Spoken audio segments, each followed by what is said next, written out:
Welcome back, everyone, to the Financial Advisors Workshop. I'm your host, Brian Castle, and we use this program as a way to highlight top financial advisors all around America who are doing really good, solid work with investors all across America on a one-on-one basis with families and couples and all different types of investors. So today we have from Georgia, Ray Godleski.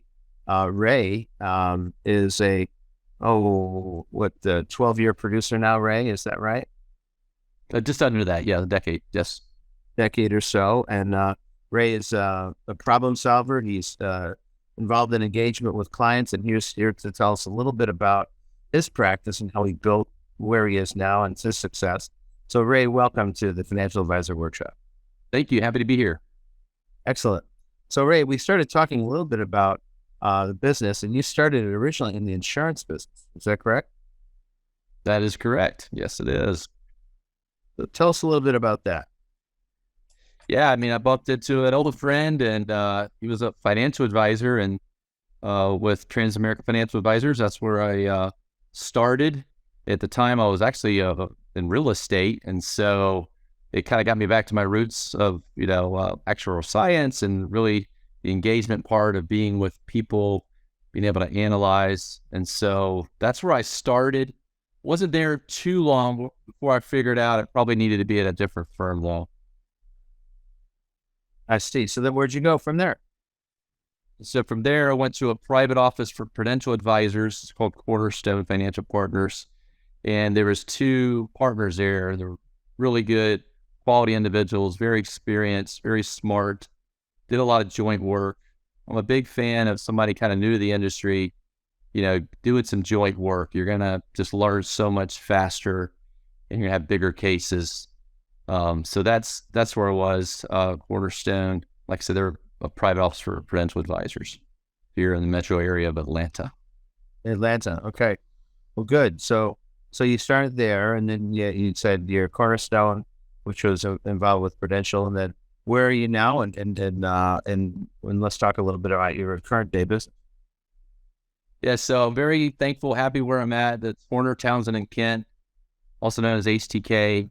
Kind of made the mental decision towards the end of 2019 that I was coming here, and then it became official. I don't recall exactly, but it was around the end of February or so, 2020, which most people remember as kind of the pandemic year. And so it was a little nerve-wracking going, okay, did I make the right move? But it didn't take but a few months to realize it was the right move. And so at that time, HTK was growing. It become a top 50 independent broker dealer in the U.S. and is on this growth path. It's continuing. Then it was top 30, and now more recently in the top 25. So it's a great spot. And so when it comes to investments or even insurances, we're not captive to any one company, right? So if, I really like that piece of it, being able to give people advice, knowing that there's not, this big incentive to do one company over another. Right. So you use multiple carriers? We do. There is a special relationship there by Penn Mutual, but they're not a jealous lover, as they tell people. So when it comes to insurance, I'm looking at, how's their service, how's their products, how's their, financial ratings. And so it's really easy to do business with any insurance that is best for the client. I mean, I just had one the other day. It was kind of sad, really. There was a guy in his upper 30s wanted life insurance, and he got declined by any carrier I could find because he had a alcohol rehab not too long ago, a little more than a year ago. But fortunately, was able to find a product with, I don't want to get in the product too much, but I was able to find a different carrier that had an accidental death benefit. And so that was nice for him because he said, hey, I'm in my upper 30s, the chance of me dying from sickness are not that good, so I'll take the policy. And so it's just one of those little situations where it's nice to be able to help somebody and not have to turn them away because I didn't have access to something that he needed. Nice.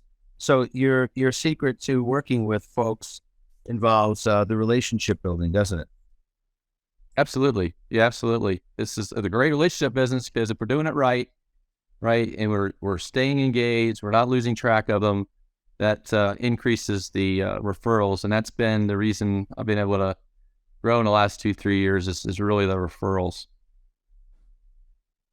Nice. Well, good. So tell us about your practice. What does it consist of? You do some insurance, obviously, and planning, annuity related, and you also do AUM. Tell us about how all that works together into one seamless practice. Great. So I like to get people at least get a clear picture of what is all in place with that client. What's the snapshot of their assets and income? It's really important. Some people don't want to get into heavy details right away. That's okay, but I'll at least get a ballpark of where they're at. And then let's try to see where they can help them. So I've kind of built the practice.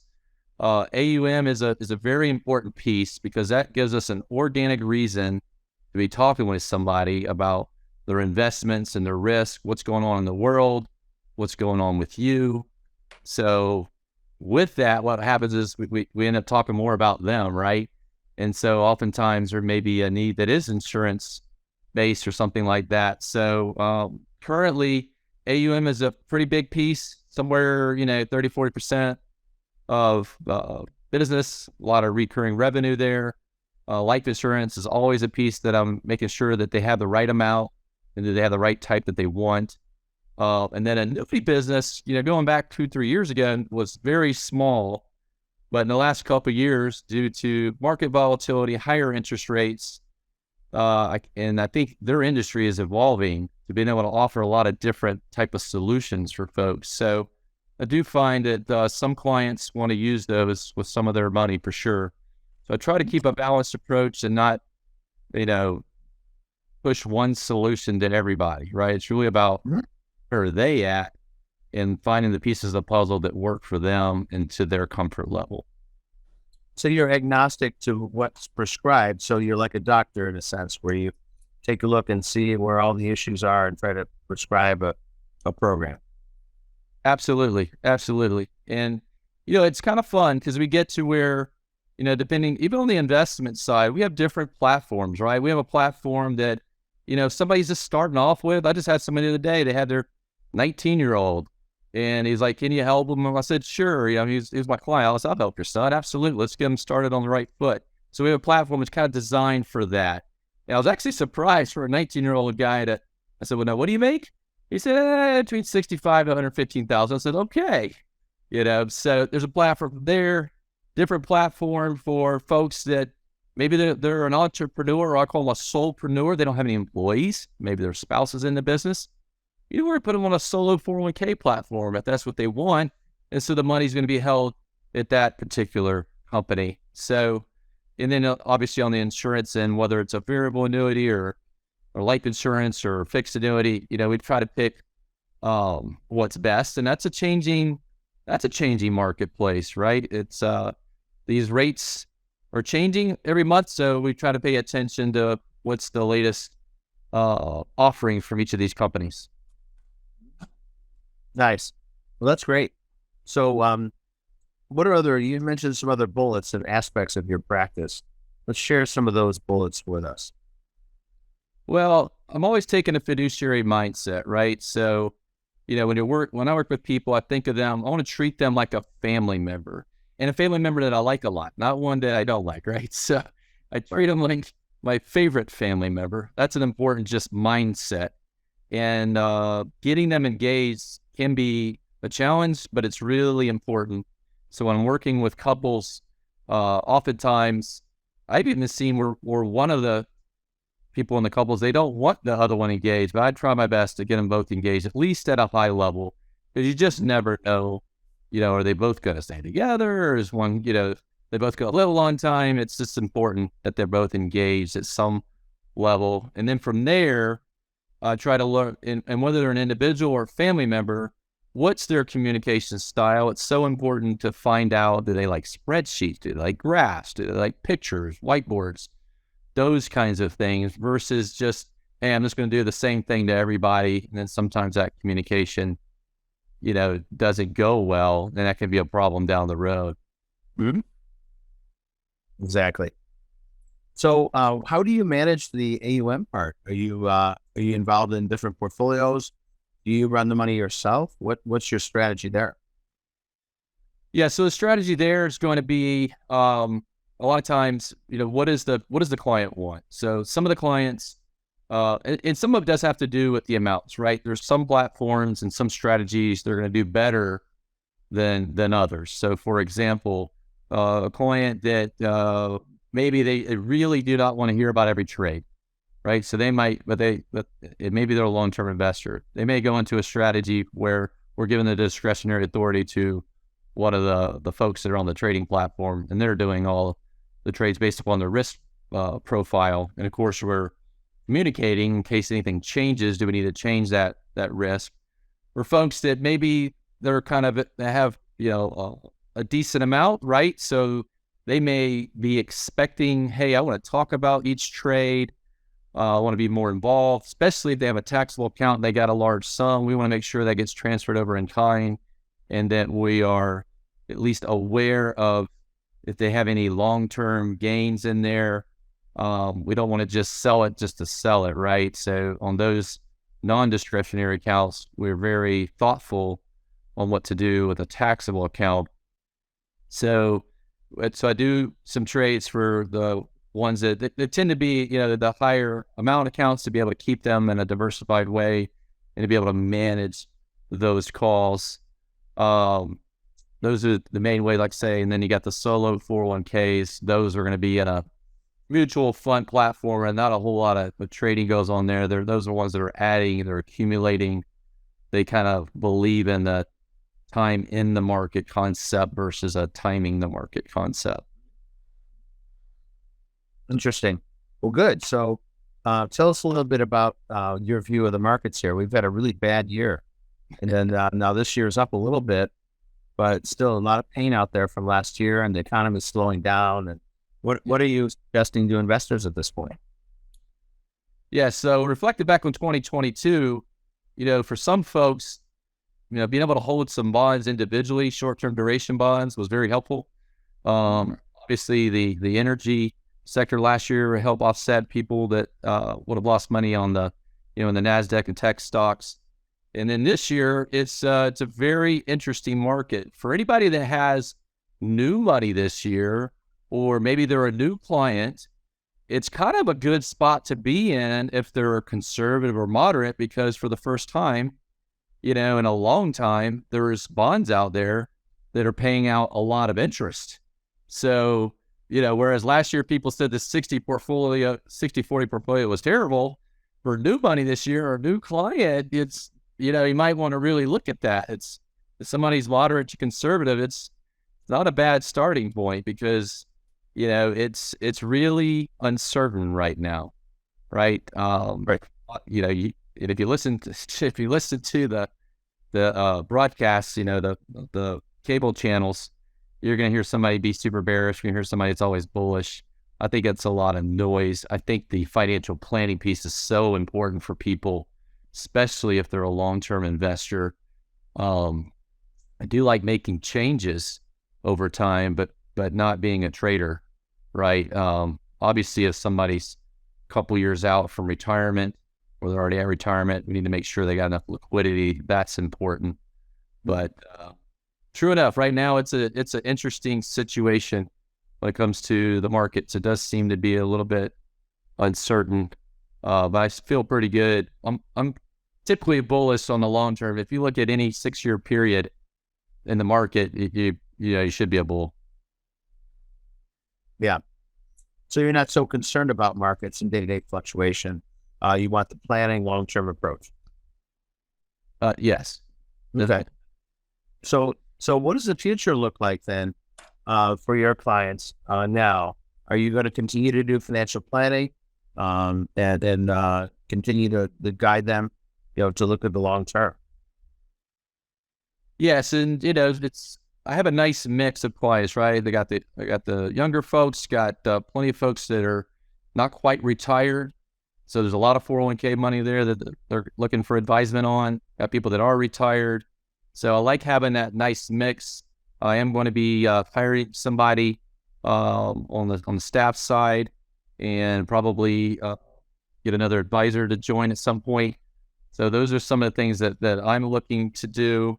And I do believe there's a lot of financial advisors that are probably getting up there in age that probably want to, sell their books. So that's something I would be open to. With trends in the industry, I do see people paying for a plan or a monthly consulting fee. I see that as something that's trending up. I don't know how fast that trend is going to go, but I do see that as one of those trends in the marketplace. Yeah. Great. And then what about the future of our industry? Things have changed a lot in the last number of years, and you say a lot of folks are getting older, looking to transition their practice. What do you see there? Well, one thing I definitely see is people paying more attention to estate planning. So I'm a CFP, certified financial planner. I think that's an important piece to help people with, and who are the, attorneys that can help them. So that, I think people want to see more of a, can we be the general manager for them, right? They're always the owner, right? They own the team, they own their money, but can we help make things easier for them so that they got one call to make, and now we can get the right players on the field for them, also looking at long-term care, the statistics are kind of staggering. How much does that cost? How likely are you to need it? It doesn't mean everybody needs a long-term care policy, of course, but they probably need a strategy in place for that. What are they going to do? So we need to talk through that. Are we earmarking assets? Do they have income? So that's one of those trends I see. And then when it comes to investments, whether it's on an investment chassis or even some of those annuity chassis, and you're blending them together, there's a lot of evolution there. There's a lot of competition. I think the consumer ends up being the winner there if we, the advisor, can make sure we're helping people understand why they want to have one or another or a mix of both.